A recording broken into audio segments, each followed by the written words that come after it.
I liked when we were like, Welcome to How to Ski It, the podcast dedicated to the art, thrill, and soul of skiing. I'm Ryan. I'm here with my friend Dave, and we're going to talk about skiing. What's up, hoser? What's up, dude?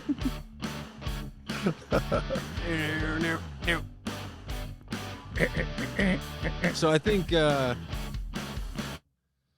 was our intro that we're going to use every week. every week. So get used to it. So first and foremost, why don't we tell people why we're starting a podcast? I still can't find it in the script, but it had something to do that we're dedicated to the art and thrill and the soul of skiing. No, we started a podcast. So we're a digital media company in Boulder, Colorado called BCC Live. And How to Ski It is a passion project. And there aren't going to be sponsors, or if you want to sponsor it and you're like a nonprofit or something dedicated to skiing or growing the sport or saving the environment, we'd be happy to make you a sponsor free of charge or something like that. My point is we don't have any sponsorship plans, that we want this to be just like how our skiing is, and it's just for fun and it's just to have a good time. And that's what How to Ski It is. A couple years ago, we took a GoPro skiing and we were like, we should make a video that shows people how to ski this one specific run. Like, what's the best way to go about it? And we made a video and like 10 people watched it. And once you get 10 followers on YouTube, what do you do next? You start a podcast because everyone has a podcast, so why shouldn't we have a podcast? You start a podcast. We're hoping you can give some insight. We can give you some insights into a very overused term, and that's Get him. Go get him. And we'll talk about Broski at some point. He's the tax hound. If he barks at you, it's probably that you don't pay your taxes, is what we've figured out, because we don't know why he barks at some people. But anyway, back to How to Ski It. The overused term that I was about to mention is soul skiing, but I think it's accurate to what we do, and that's we don't make a living from skiing. We don't do anything professionally with skiing. We just love to ski. Skiing's the best. Skiing is the best. So, episode 1, no plan. Ryan's script doesn't work in Microsoft Teams, so I can't read it. But not a great start to the season. We're here in mid-November, and snowpack is down 50%. Ski areas are open, and ski passes are still for sale. Yeah, when you say ski areas are open, barely. I feel bad if someone planned their vacation with the, 1 or 2 runs open at the big resorts here in Colorado, and even some places in Utah are delaying. So really rough start. I remember the year I moved out here, we were skiing on Halloween, and so now we're halfway through November. It's not good. The earliest I've ever really skied was early October at Keystone. Skied like legitimate powder on the front side. This is back, I'll age myself. This is back in the early 90s, late 80s. So it's been a while. And then I went to college at Western State, earn a degree while you ski. And we used to ski Cottonwood Pass this time of year. But this year, I think you'd be hard pressed to be doing any of that. And then you were talking about, it's not just Colorado, Utah. I read that Alta had delayed its opening. Yeah, it's crazy. Like 2 weeks. And after the season we had last year, to hear that it's been delayed 2 weeks is painful. So yeah, and then your buddy up in Telluride sent us that photo with no snow whatsoever on the hill. Tom Watkinson is his name. Yeah. And we met Tom. I met Tom in college at Western State in Gunnison, and we used to play rugby together and ski together and stuff. And we still keep in touch. But that kind of takes us to our next subject, is we're going to go see Tom this year because Ryan, tell us about your ski pass situation. What'd you get? I got 2. I didn't get 1. I got 2. Let's hear it. The very first time ever I got the Icon and the Epic. The Icon has always been my go-to with Eldora up the road from our office. But you know what? There's more mountains to be explored. I had to do it. I had to pull the trigger. Yeah, and with each pass costing roughly $1,000, and this was at least my strategy. I got two also. Me and Ryan planned this, but I got two passes also. But I bought my Icon pass, and as Ryan said, because we're so close to Eldora, that's a must because we're going to ski there as much as anywhere. I bought that in the spring, like basically the day they went on sale. I'd been planning to buy it, get it out of the way, don't take that big financial hit, and just get it done. And then come like September, I started thinking about skiing Vail and skiing Prima Pronto, skiing Chair 11, Chair 10 bumps.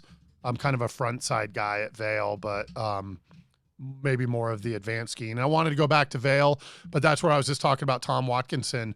With the Epic Pass, we can ski Telluride this year, and we can also go ski Whistler, which are two places. I've skied Telluride when I was younger and in college and stuff. Haven't been there in 20 years. And I've never skied Whistler, although I've been there 7 or 8 times in the summertime. Yeah, no, I've been to Canada in the summertime, but never in the winter. So it'll be cool to see if we can make a trip up there. And I'm more excited. I've never skied at Vail. I've been to Beaver Creek, but and Breckenridge. But there's some mountains out there that I would like to explore, and I think we could take the How to Ski It brand along with us. And yeah, and I would say don't panic about the snow conditions. Oh no, I mean, what, it was 2 years ago? It was similar. Yeah, I'd say don't panic. We've had years like this, and we are going to try to include skiing from all over North America and maybe even the world. But, we're here in Colorado, and so no snow, but it is going to almost hit 70 today. I think it's mid-November.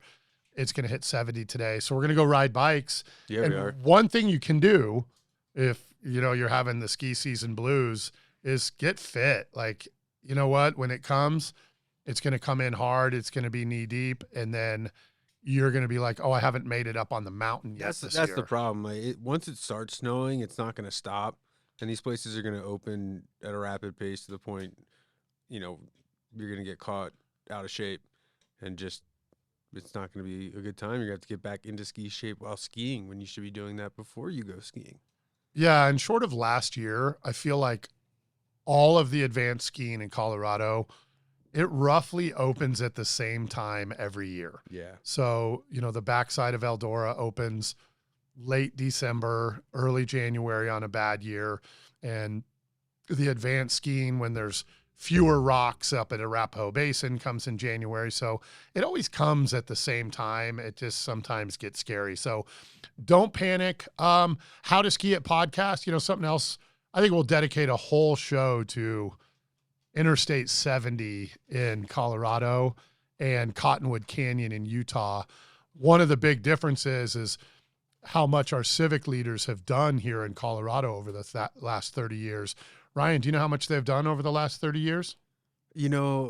I don't. I would love to hear more. I've only been here for 6, so I can only attest to the last 6 years of living in Colorado, but you've been here your whole life. In 30 years of traffic issues on I-70, our civic leaders in Colorado have absolutely done nothing. And don't be confused by the express lane that's open only 100 days a year. That has really provided zero relief regardless of what they want you to believe. So we're going to talk about I-70 and back to these ski passes. One of the things that made I-70 a tough sled is these mega passes. Ryan, are they good or bad for skiing? I feel like that's a double-edged sword. I feel like, for the consumer, it's good. For my traffic on a Saturday morning, it's bad because now I have to get up at 4 a.m. to get to the hill without traffic. With the Denver metro area exploding, everyone has a pass, whether it's like Icon, Epic, 4-packs, whatever it is, everyone's going with skiing. And I don't know, but from my end, I think it's great for me. I got both. I'll be able to get 50 days in. It's $2,500, but if I try to get 50 days in, buying day tickets, man, I wouldn't make it very far. Yeah, I wish I had my calculator because that's a big number. If you were to do 50 days times, I don't know, I think a ski ticket in Colorado is probably, if I just had to guess at an average, would be $175, going from like Cooper at $100 over the holidays all the way to, I think some of the areas are going for like 240, 250 these days. So we're going to talk more. And on mega passes, is it a good or bad thing? I think it's hard to argue that it's a bad thing for consumers. I just don't know that it's a good thing for skiing in general. I think that's where a lot of this overgrowth of skiing have come from, is just it's so popular, and not because it's affordable, but because I guess it is affordable in the sense if you can afford, like, maybe, I don't know, you're talking, $2,000 a season between ski pass and, you don't have to buy equipment every year, but gas and stuff like that. It's a Yeah. pretty high number, but for 50 days, that's not a really big number. Yeah, no, and I think 50 days comes out to like $9,000. So that's at 175. Now, if you want to go ski Vail all year, obviously that's going to be more. And it could be a domino effect too, right? Like the more people that buy passes, the more that these giant corporations keep saying Vail, but that's just one of the giant corporations out there. The fatter they keep getting. So now they can go buy more land and then they get more ski resorts, which in return is better for the consumer. But is it? Yeah. And Because now the everyday guy or family can't drive up and buy a $50 lift ticket. It's $175 when it used to be $50 because they bought it. But I have the pass, so I get to ski there for free. It's a whole domino thing that I think we should just spend a whole episode and do some homework and see at the end of the day where it falls, because it's going to be somewhere in the middle. Yeah, and what about expansion? I'll just right out say it. Like, I'm a little concerned about expansion, except I get to ski more. I get to ski more. And this is what I mean. It's somewhere right in the middle. I don't know if there's a yes or no, a good or bad. I mean, look at the expanding that's happening in Aspen. Yeah, the new Heroes chair this year. I am super excited about that. If you've ever skied Aspen Mountain, you're going to hear us talk about Aspen Mountain a lot. To me, maybe my favorite ski area anywhere. I love the gondola. I love going top to bottom.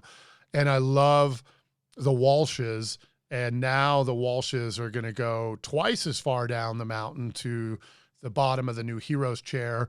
And if you check out their new lift map, it has the lower Walshes and it has lower Christies and all these, if you've skied there, all these world-class advanced runs just doubled in length. And if you've skied those runs, you get down to the catwalk and you don't really have to hike out, but you got to skate out to get back to the couch, or better known as Gentleman's Ridge. And now you're just going to go right past that catwalk and go another, I don't know, like 600-700 vertical feet down. I think it's 1,300 some total, but I'm super excited about that. And as long as we're going to talk about ski area expansion, Winter Park, what are they doing there? Yeah, from what I read, more hike to train up at the Cirque, which I've only been up there once or twice, but never heard anyone complain about how advanced it is. And then I think they're replacing the Pioneer chair. Yeah, new detachable. Yeah, making a high speed. So expansion's good.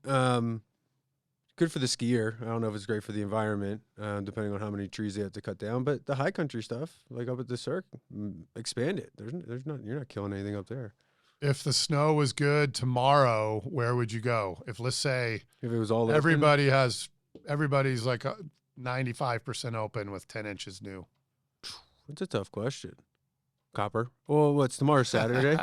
Yeah, I mean, I agree. That's like low hanging fruit. Copper Mountain, ski the Alpine chair. Yeah, because even on a Saturday over there, you'd be all right.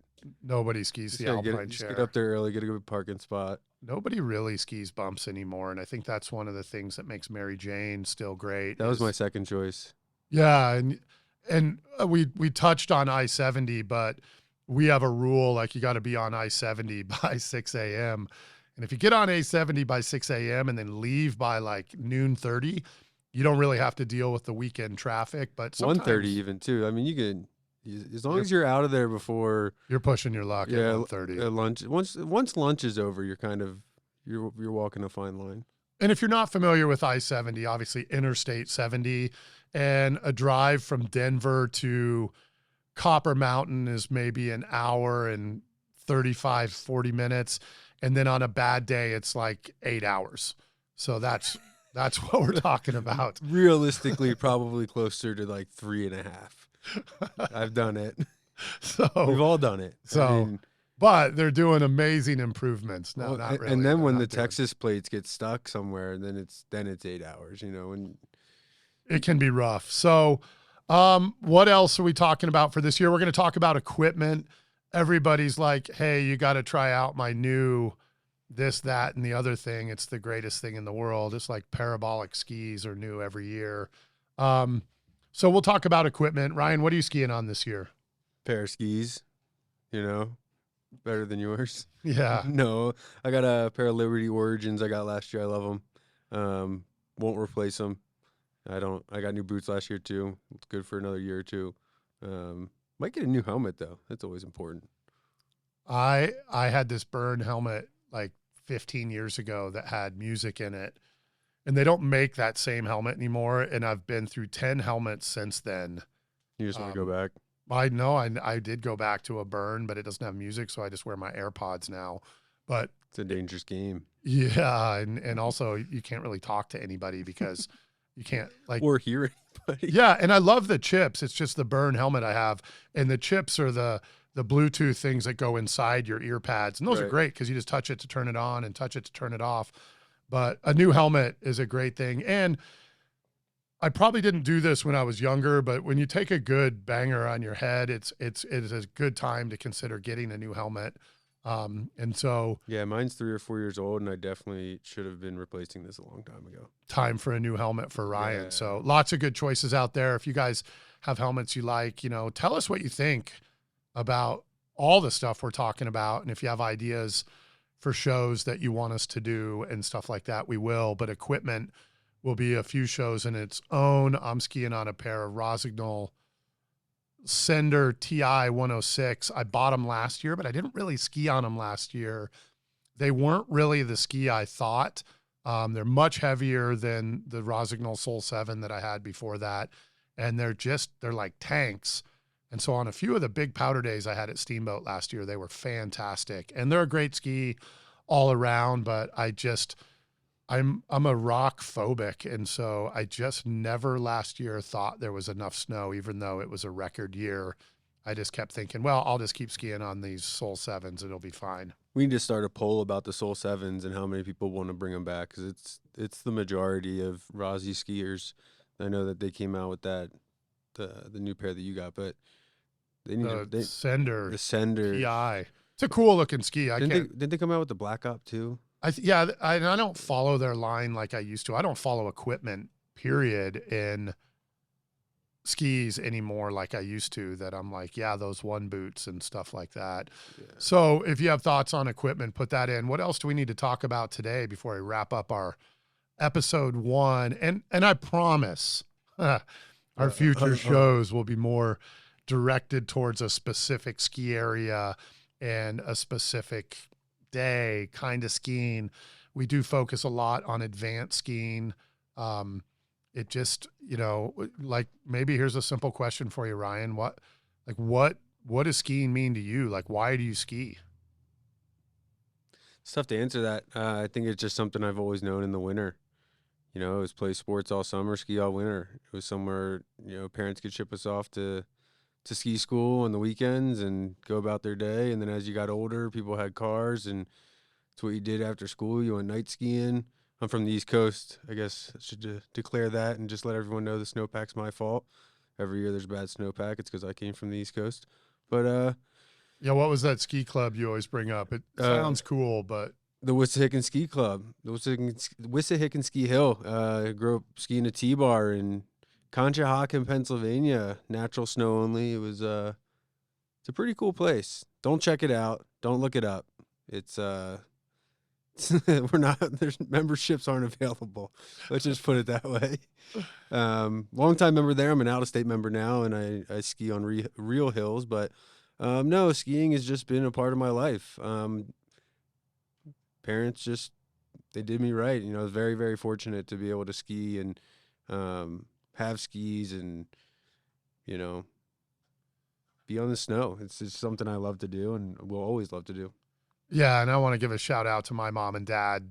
Chuck and Doris Downey were borderline ski bums. They used ski school and stuff for daycare for me and my sister. My dad would ski with us on his back in a little Gerber baby carrier, and he would ski advanced skiing with us in his back. Like you'd go to, Could you get away with that today? you could not get away with that today. But I also credit that for giving me this extra gear when it comes to skiing that, I don't know, like I guess when you're an infant and you're on your dad's back skiing at the Highlands, it translates later. So, and yeah, and I love skiing. It's the thing I look forward to all year. We mentioned earlier that we do digital media. And so most of what we do is sporting events, and they take place in the spring, summer, and fall. And we really don't do anything in the winter except plan for the next year. So it gives us a bunch of time to get out there and ski. So Yeah, and, and I think it's going back to why or well, I want to just mention. but like let me cut you off before you cut me off. I just had one thing to say though. I didn't grow up skiing at the Wissahickon Ski Club. My parents Took you to Aspen. Yeah, we skied Arapahoe Basin more than anywhere. And then in high school, we did this thing called the Buffalo Ski Club, Tommy Thompson's Buffalo Ski Club. And it was like a ski bus that drove us from Boulder to Mary Jane, maybe 10 days a year to ski and come back.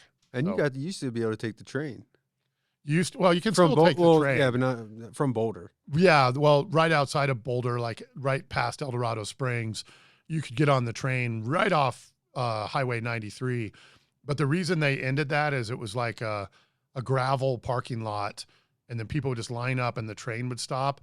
But then you know how people are, they'd be pushing and shoving to get near the doors, and there's a train like trying to come to a stop. So they ixnayed that. So now you got to go all the way to downtown Denver, which for me, It's not worth it. yeah, Mary Jane's as close as downtown Denver to me. Yeah. Anyway, you were saying? I forget, man. I totally forget, and it's fine. It's okay. We'll get to it the next episode. And we skipped over in ski passes where we intended to talk a little bit more about, like, are these passes good or bad? And it's $1,000, blah, blah, blah. There's some super awesome 4-packs out there, Yeah. including Loveland 269. It's not too late. The best deal going. Yeah, an amazing advanced skiing in Loveland. So I think you said it best. If I didn't get both passes, I'd have a 4-pack to Loveland. Let's wrap it up. more focused in the future. We just wanted to give you an idea what we're going to talk about. As soon as the snow starts flying, we're going to go make some runs. We're going to invite people to ski with us. We're going to come back and talk about it. We're going to talk about the season, how the industry is coming along, new equipment, fun people to ski with. Like I said, we're going to make it down to Telluride this year. I got my fingers crossed. We're going to make it up to Whistler. I'll bet we ski Eldora 20 times. I'll bet we ski Copper 10 times. I'll bet we ski Mary Jane 10 times. And then we're going to use all 7 of those punches up at Aspen and Snowmass. X Games. X Games, the biggest secret, which we're about to give away. So we're probably ruining the weekend. And cut. Everybody from Aspen leaves town that weekend. And then everybody that goes up there just goes up there to watch the X Games. And the mountains are somewhat wide open. And probably 15 years in a row, I've been up in Aspen for the X Games. And I've maybe made it to the X Games about half of those times. But I've skied like 3 days. And I plan to do it again this year. And of course, we'll do an episode from Winter X 500 Aspen, Colorado. Maybe we'll bring a guest on. We got some friends up there. We do have some friends up there. So this is how to ski it. It's a passion project. Love on us, hate on us. It's all the same because we're going to be skiing. And talking smack on the podcast. All right. I'm going to bring our intro song in one more time. Thanks, everybody. We'll see you in the future. How to Ski It, the podcast dedicated to the art, thrill, and soul of skiing.